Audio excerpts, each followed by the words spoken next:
Ladies and gentlemen, the time has come. The first ever predictions on the college playoff 12 team format, the first round.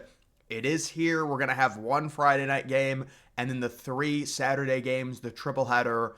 The one Friday night game, though, it is Notre Dame taking on Indiana, the in state rivalry. This is the 10v7 game. Notre Dame is sitting around 8-point favorites with a 70% chance to win at home. They will be hosting this game. All of these first round games, the higher seed will be hosting, so Notre Dame will host this one. And I didn't know a ton about Notre Dame, so I went ahead and Googled Marcus Freeman, and I have to say I was very impressed.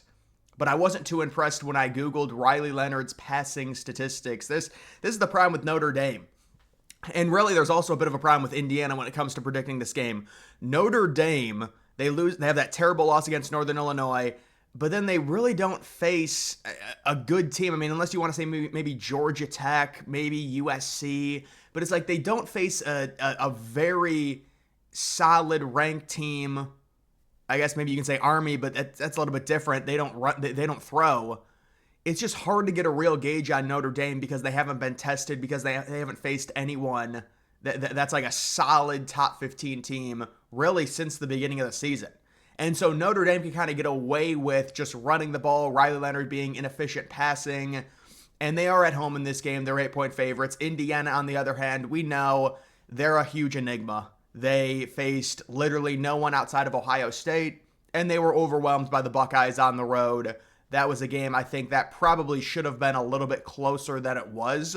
The Indiana made some mistakes, but they were still going to lose that game no matter what. They looked overmatched against Ohio State. So you've got an Indiana team who really only faced one team on the road and got crushed. Now Ohio State does have more talent than Notre Dame. Although I guess you could argue Notre Dame this year has been better than Ohio State because they only have one loss, but Ohio State had a tougher schedule. And then on the other hand, you have Notre Dame, a really good rushing offense. They haven't needed to throw. The question is, let's say Notre Dame goes down, because we know Indiana has a good offense. Notre Dame goes down early and they're forced to throw. Will they be able to do it? They haven't really ever been in that situation outside of maybe the Northern Illinois game. So it's like predicting this is very, very challenging, but there is going to be an upset this weekend, we would expect. You've got all four of the home favorites by at least 7.5 points. Notre Dame in this one, they're favorites by 8. I'm going to say in this one, Indiana pulls off the upset. I like their offense more. Yes, it's a little bit of a shot in the dark. I think Indiana is more complete running, throwing. They've got a solid, sound defense. They're not going to be overwhelmed by crazy talent like Ohio State had in that regular season matchup. And Indiana wins this game in a shocker, 24-21 over Notre Dame. Notre Dame, they've got a very, very good defense. I have a huge question about Riley Leonard throwing the football and needing to throw the football, because he hasn't had to do that. And even that game against USC, they got like a late defensive touchdown. It's just, I will take Indiana to win this game outright. It's going to be a hard-fought, lower-scoring game. Indiana ends up winning it 24-21. Moving on to the Saturday triple header, it is SMU headed to Penn State. This is a road game for SMU. Penn State sitting 9-point favorites. This is, we would think, the worst game of the weekend because they gave it the noon window. SMU is the 11th seed. Penn State is the 6th seed. SMU coming off that loss to Clemson. And that was kind of a weird game because SMU was down. But what were they down by 17? They came all the way back, and then Clemson hit like the 60-yard field goal or the 56-yard field goal, whatever it was. But SMU did outgain Clemson by like 150 yards. Now, some of that is them coming back in garbage time, but, SMU does have a decent offense. They've got a solid dual-threat QB. Penn State, on the other hand, this is what Penn State does. When you got a matchup like this, James Franklin, we know he struggles in the top 5, top 10 matchups against the really, really elite, most talented teams. That is not SMU. James Franklin can handle SMU at home, and James Franklin's slogan, "Do your effing job." I think that's going to ring true in this one as Penn State wins this game. I don't know about a 9-point spread, though. I think Penn State wins for sure. I'm not sure about them covering a 9-point spread, just because I don't think Penn State is that talented to where they'll blow out SMU. SMU is still a solid team. They've got a good offense. The defense is certainly not great. I think Penn State's definitely going to have the advantage running the football. and they've got a great tight end. I'd say the best tight end in college football, Tyler Warren. I'd like to see him at the Heisman ceremony. Penn State wins this game. This is kind of the irrelevant game where people are like, well, James Franklin's still not that good. He beat SMU at home. Who cares? Let's be honest. That's what this is going to turn into, the narrative in this one. But Penn State, they get the win 26-21. Them covering the 9-point spread, I don't think so. I respect SMU football too much to go that far. Moving on to the mid-afternoon 4 o'clock game, it is Texas hosting Clemson. Texas is sitting 11-point favorites in this one, 81% chance to win. The analytics do love Texas, and you want to talk about another team that's kind of an enigma. Texas does not have a single ranked win. Now, I do think there should be a caveat because they did play Georgia really close, even though Carson Beck got injured. Texas is very good. They are. There's no doubt about it. The quarterback situation with Texas is kind of strange. It seems like almost every week there's some amount of fans clamoring for Arch Manning to replace Ewers. Ewers obviously has the experience. He dealt with some injuries this year. Texas 11-point favorites going up against the Clemson team, who analytically by far is the worst team in the college football playoff. To put it in perspective, if Clemson would have lost to SMU, they probably would have been ranked like 22nd or 23rd overall, and they would have been in a pretty average bowl. But because they won the conference, they're ranked. And listen, Clemson is a solid team. Dabo Swinney is a good coach. And I like this Clemson team a lot. And I'm concerned with Texas just overall, with Ewers, with his health, with what's going on there. Texas does have a very good defense. They're at home.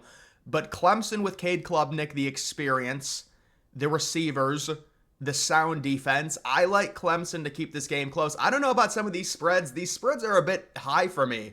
I will take Clemson to cover the 11-point spread in this one. Give me Texas to win this game. They might end up winning 34-24. That would be a 10-point. You still have Clemson covering, but I think they win this game 31-24. Dabo Swinney, he's still one of the best coaches in college football, even though he doesn't utilize the transfer portal. Texas wins this game. But the situation, I just don't think Texas blows out Clemson in a matchup like this, because Clemson, they've got enough talent on offense and defense, and Texas hasn't shown me enough, even in that game against Georgia. I mean, they probably should have beaten Georgia, honestly. They were outgaining them by like 200 yards in the first half, and it was a 3-point game because they settled for field goals and they struggled to kick. But I will take this game to be relatively close, but there's no way I think Texas is losing this game to Clemson in an upset. I just think there's very, very, very unlikely that would happen. I know some people are predicting it because everyone's trying to find the upset. Guys, the upset is going to be, well, you'll see what the upset is, but there was already one upset that I predicted. Will I predict another? It is the primetime SEC Big Ten showdown, 8v9, Ohio State, 7.5-point favorites. And let me just say, I am a SEC super fan. I am a Tennessee super fan. I changed my middle name to Vol. I named my dog Nico. But even I can admit, when you're standing in the middle of the train tracks and the big train's coming through, you better get out of the way or you're going to get run over. And I think Tennessee, unfortunately, even though I love the SEC and I'm a super fan, I think Tennessee is going to get run over. Ohio State is they're just superior, and I love Tennessee, but there's just a clear difference when you look at the Big Ten Conference and the SEC Conference and the athletes that Ohio State has. You know, if there was one word that comes to mind in describing Ryan Day, the word would be toughness. Toughness, elite, Chip Kelly, trust Ryan Day. Ryan Day owns the SEC. Ryan Day, I love Tennessee. I can't believe I'm predicting this. I'm just so sad. But no, guys, seriously, Ohio State is they're a superior team. This is your typical Ohio State destroying the SEC. This is not surprising. Ohio State wins this game easily 31-9. It's going to be cold. There's going to be snow flurries. Ohio State doesn't have to deal with Big Noon anymore. That was always an issue. That's why they lost all the games to Michigan, because of Big Noon. This is a different factor. Now they're on at primetime. And now you've got an Ohio State defense against a Tennessee offense. We're so used to seeing these elite Tennessee offenses. They've been very bad. They lost to an Arkansas team. You know, they like to compare Arkansas to Michigan. Michigan's 10 times better than Arkansas, guys. Come on. Michigan is a very solid team. That's a quality loss by Ohio State. So when you look at a game like this, I think it's not going to be close. People are going to say this is the upset. This is why when you see Vegas and you see 90% of the money on Tennessee, That's exactly why Ohio State's going to cover. This always happens every year. There's always this obvious, all the general public's on one team, and then they end up getting blown out. And it happens every year, and it's going to happen with Ohio State and Tennessee. And listen, Ohio State, there's definitely a if I'm not going to troll, there's definitely a concern with Ohio State when it comes to running the football. Tennessee is a very, very good defensive line. Ohio State cannot run the ball. They lost their starting left tackle, Josh Simmons, in the game against Oregon. He's out for the year.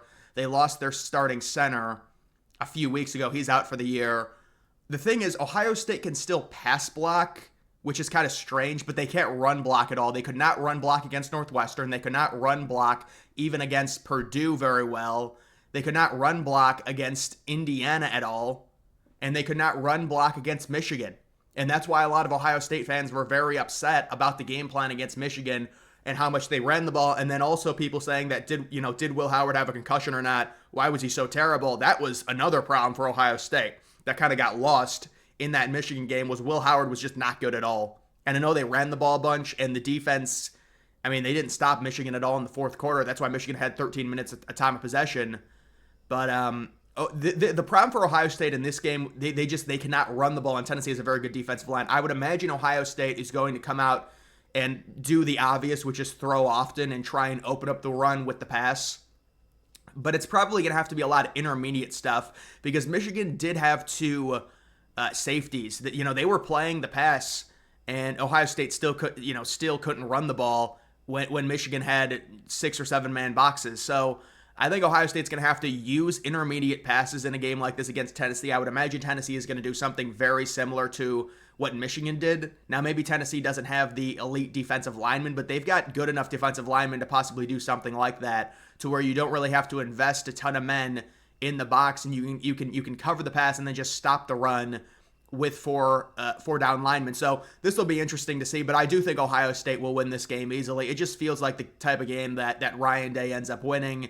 And I 31 tonight, I think Tennessee probably scores a late touchdown to try, it's probably 31-3 late in the fourth quarter, honestly. But this game is going to be 20 degrees. There's going to be snow flurries. It's just Tennessee's offense has not been nearly as good as we expected this year. And it's going to come back to bite them when you're going on the road against an Ohio State team who's very motivated after the loss to Michigan. And Ryan Day, if he loses this game, he's going to be fired immediately. So I think Ryan Day understands that. And I think Ohio State's going to come out throwing the ball a ton, and they're going to end up winning it pretty easily. But guys, that is going to do it for this video. Make sure you follow me on X. Links to that's always in the description.